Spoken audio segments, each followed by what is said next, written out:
Another day, another account. This was of a strange occurrence along the Riviera, near Nice.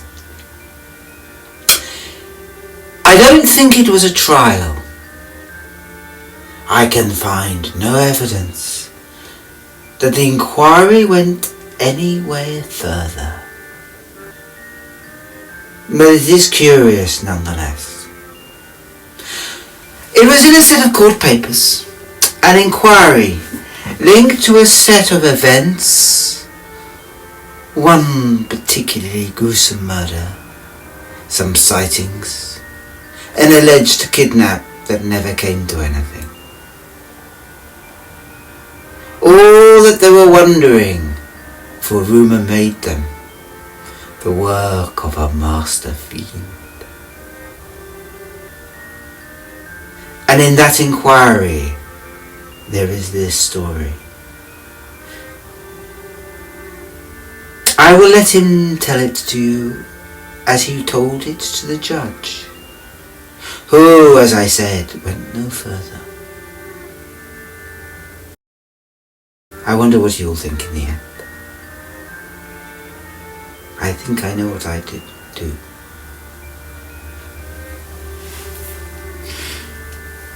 Now, the true facts in this case. If I have done anything wrong,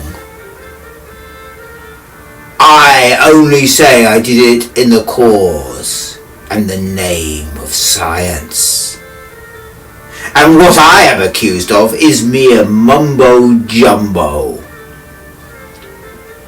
Words twisted beyond sense or reason by the ignorant and the foolish. It means nothing to us men of reason. So you need to know that I have been a professional mesmerist, a hypnotist if you like. For many years I have used it as a therapy, as a tool of investigation. I have often wondered at the power it gives me over men's souls, and whether that power was only a thing of flesh and blood, a product, if you like, of brains, or somehow went deeper. And so 10 years ago or more, yes, 10 years, I devised an experiment whereby I would hypnotize a dying man and see if somehow it captured his soul or had no effect when he was dead. But for years, you could not find the man or watch them die. That is, until I heard of Guy Monplaisir. He was a well-known figure, a writer in mysteries. The Monplaisir books were an able inquiry into witchcraft, ignorant perhaps to the finer rudiments of my science, but according to their standards, very good. More than that, he was striking in the town with his black hair and white whiskers. He was quite famous in his day, and he was always interested in that which he did not yet understand, as he would call it. So I remember he would come to me and said, "What is this thing called hypnotism? Can you hypnotize me?" And he proved surprisingly adept at being hypnotized. Oh, he wouldn't do anything. He was a recalcitrant figure, but I could put him to sleep and wake him up, and he wouldn't remember anything. What had been said in the room, what was done, none of it. All lost. He agreed to allow me to take him off to Paris, to the academy where they were researching hypnotism at the time. And he quite amazed them. For they knew of him and his writings. They knew that he was a rational mind. And yet, there had been so many evidences to him of the power of hypnotism. I had even used it to do small operations that would otherwise have required sending him to sleep. I remember I removed a cataract by hypnotizing him. That they had to listen and wonder whether they could turn it into a therapeutic practice. And then last year, he got the tuberculosis that I think he had already had. No, I know he had, for he told me once he caught it in Italy when he was out in the rain. Although he didn't like to call it what it was. He just said his affliction grew suddenly worse. His left lung had never been good, and soon he lost all power to breathe through it. And bit by bit his right lung ossified. It is a cruel, cruel disease, and one that if we could eliminate, that would be such a benefit to humanity. But that is of course a different story. Watching a friend slowly waste away as the buboes grow in their lungs, as their lungs stick to their ribs, is one of the worst experiences. And I did it with my friend Guy. But I asked him, when we both knew the end was a matter of weeks, perhaps days away, whether he would let me hypnotize him at the end. And he agreed. And he insisted that he signed a contract to that effect, saying that this was his will, and he took all responsibility, whatever happened. At the time, I thought that was foolishness on his part, a mere legal nicety, but obviously now, given the rumours, I am pleased to be so free from all possible blame.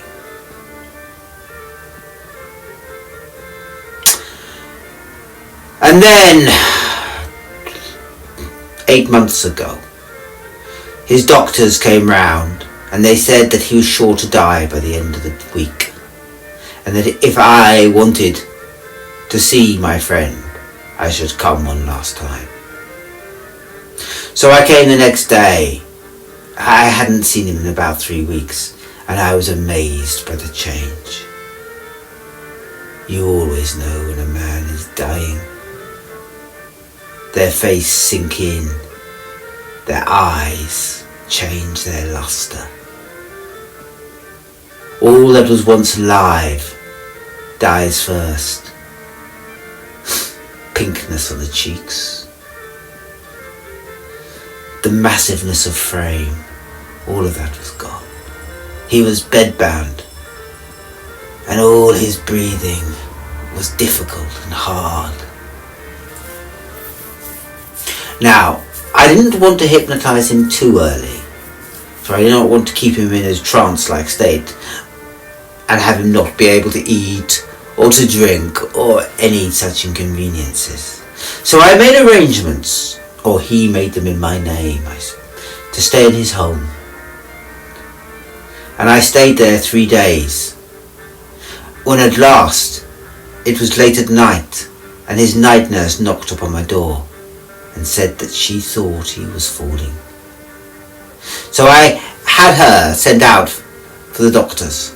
I didn't want to be alone when I did the deed. And I went down to see my friend, and his face was now yellow. Breathing was difficult and very irregular. His pulse was fading. I remember pacing up and down, hoping that my friends, the doctors, wouldn't arrive too late. The relief when they both came in together and ran up to the chamber of death. He was already quite far gone, but I spoke to him and asked him if he could to open his eyes, and they half opened, and I knew he was aware of me. And I asked him one last time, "Is this your will?" "And the doctors will tell you." He nodded. And then I began to make the passes with my hands, backwards and forwards, up and down, up and down. Now, remarkably, I suspect it was as his consciousness was failing. He was more resistant than usual.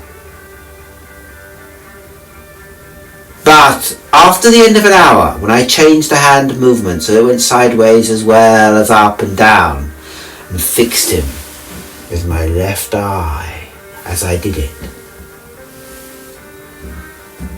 and shone the light full in his face, his eyes opened for a moment, and then when the lids closed, the pupils went up into his face, up into his head. Now that was with him, with my friend Guy, a sure sign of the hypnotism. His breathing changed. The gasping left. It became somehow more natural, more gentle. His pulse, which had beat fast for a moment, and then quietened and quietened. And I and the two doctors waited and waited as his life ebbed. It was after half an hour. One of the doctors checked his pulse and shook his head. I looked at the cheeks, and they had faded. All light was gone from his eyes. His cheeks went yellow. I pricked him at last, his hands, his hands, and I couldn't make blood flow. So we agreed he was dead. We held then a mirror over his mouth, for that had become a way to test whether he was breathing or not, and he appeared to not be.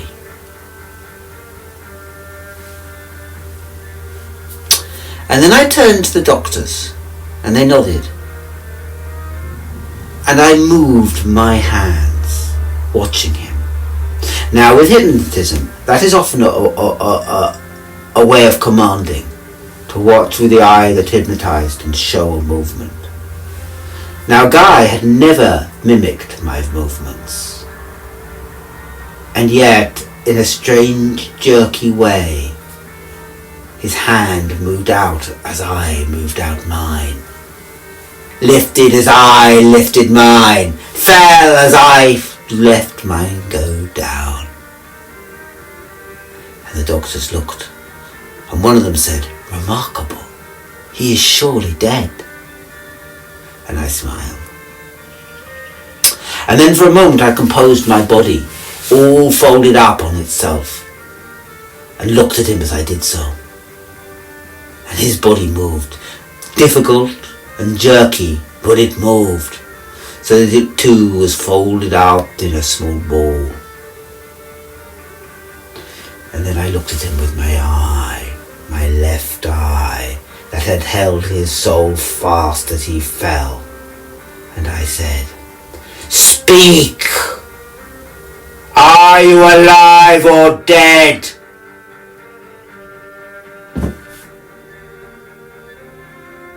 And there was silence in the room. And so I did it a second time.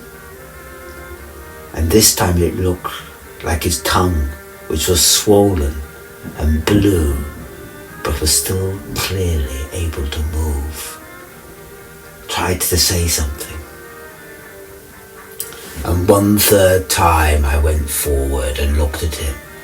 "Are you alive or dead?"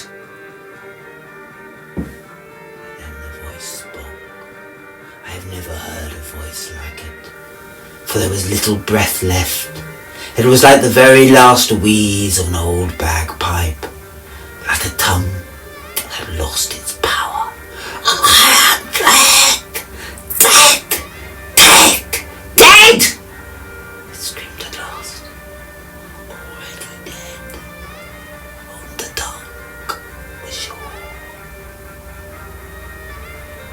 And then the doctor whispered to me, and I nodded and asked the question he wanted asked. Do you wish to be woken or sleep? Sleep now, sleep.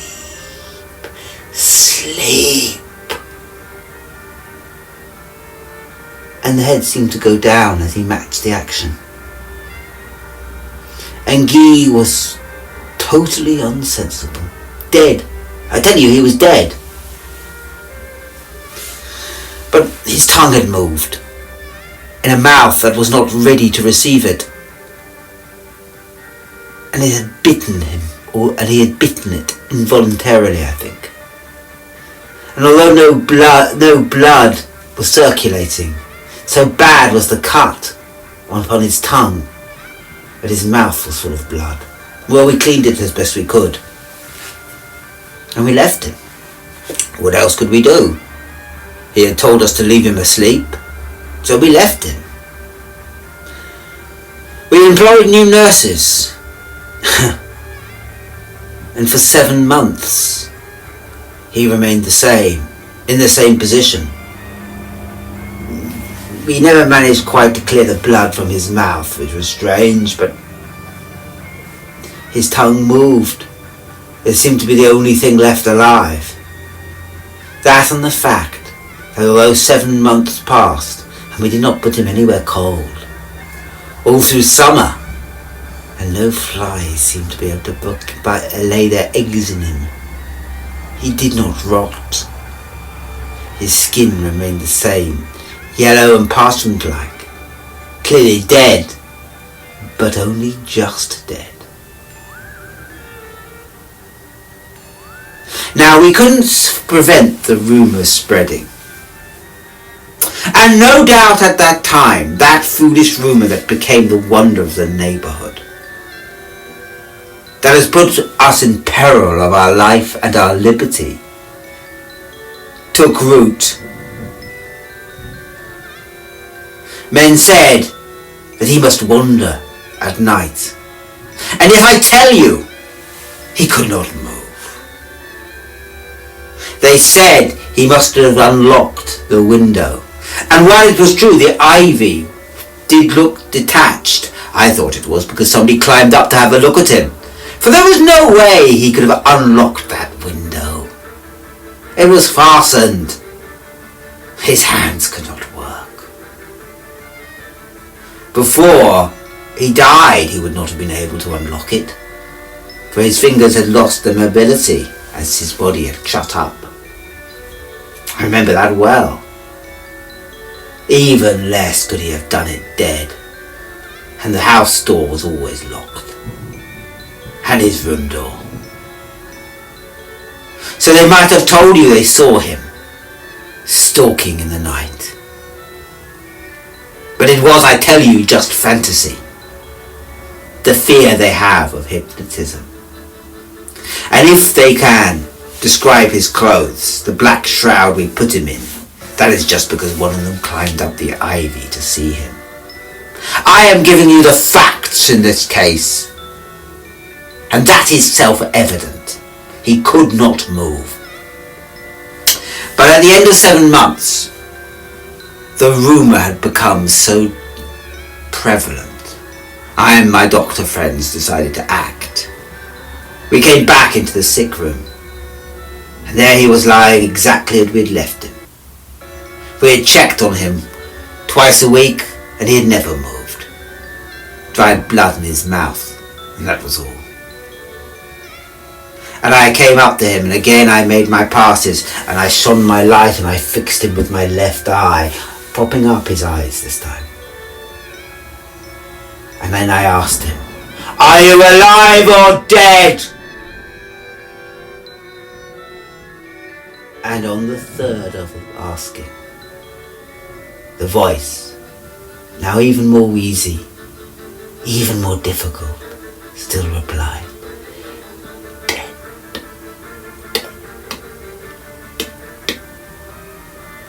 Would you awake or sleep? Sleep. Sleep. Sleep. And then I looked at my doctor friends and they shook their heads. So I fixed him with my eye, my left eye. I made the passes with my hands, forwards and backwards, backwards and forwards, as I cut the light off and commanded at the end, "Awake!"